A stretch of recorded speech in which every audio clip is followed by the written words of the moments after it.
Good day, sir. This is Shiela Mae Miranda from UMS to Ingenuity. Today, I am going to present my answer and performance task quarter 3, week 5 and 6 in statistic and probability. So, the first step is compute the mean of the population. In this table or population data, it consists weight of 4 members in my family. In a first column, I list down the 4 family members, and the second column is their original weight, and the last column I round off their weight. In the weight is 43.4, and also the same with the remaining members.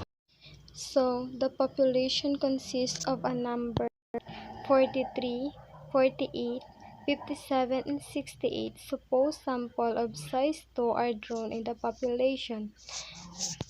The solution to get the mean of the population is mean equal to the total of mean over the number of family members. I added the 43 plus 48 plus 57 plus 68 over 4, which is equal to 54. So, the mean of the population is 54. Second step is compute the variance of the population in order to get the total. You need to list down and solve the sample. Sample minus mean, sample mean minus mean squared.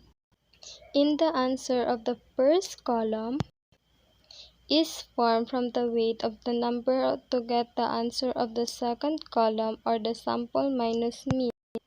43 minus the total of the variance population, which is 54, is equals to 11.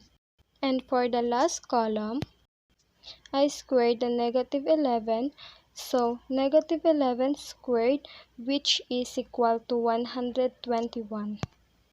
After that, I also performed the same way with the 3 remaining sample and sample mean. After I get all the sample mean squared, I added all the sample mean squared, which is the total of 362. Population equals to the total of the sample mean squared over number of the family members, or 362 over 4, is equal to 90.5. So the variance of the population is 90.5.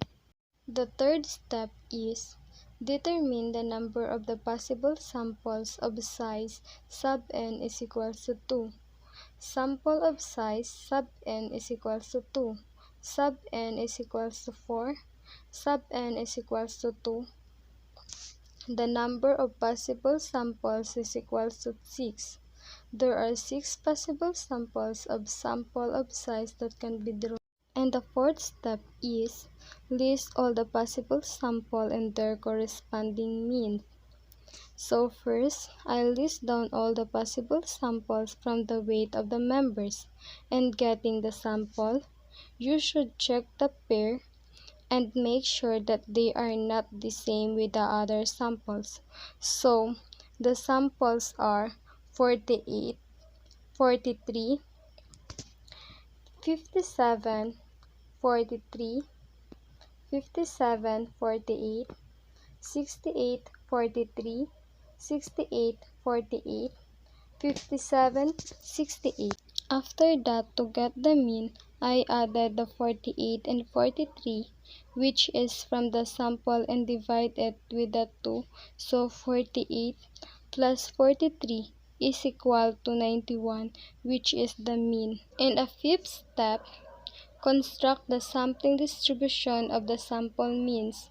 So the sample means from the first column are 45.5, 50.0, 52.5, 55.5, 58.0, and 62.0. And the probability of the sample means are 1 with a total of 6. And the last column has the answer of 1 over 6 at all sample mean with a total of 1. The sixth step is compute the mean of the sampling distribution of the sample means. I list down again all the sample means in the first column. The second column are the probability, which is from the fifth step previously with a total of 1.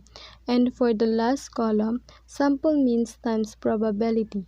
To get the answer, I multiply the sample means, which is 45.5, to the probability, which is 1 over 6. So 45.5 times 1 over 6 is equals to 7.58. I apply the solution in the remaining samples means and probability to get all the answer in the third column. After I get all of this, I added all the answer to get the total of 54.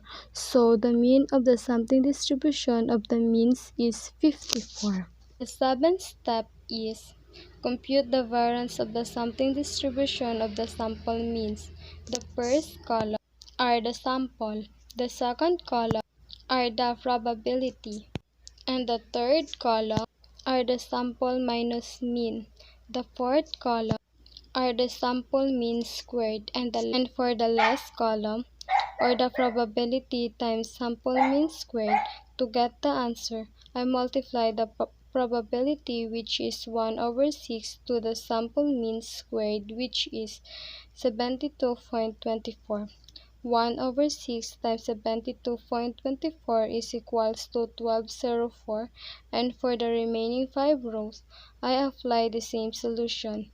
After I get all the probability times sample mean squared, I added all the result with a total of 30.24. So the variance of the sampling distribution is 30.24. For the last step, construct the histogram for the sampling distribution of the sample means. So all of the sample means are labeled or lined at 1 over 6. And that's all of my presentation. Thank you for watching. God bless.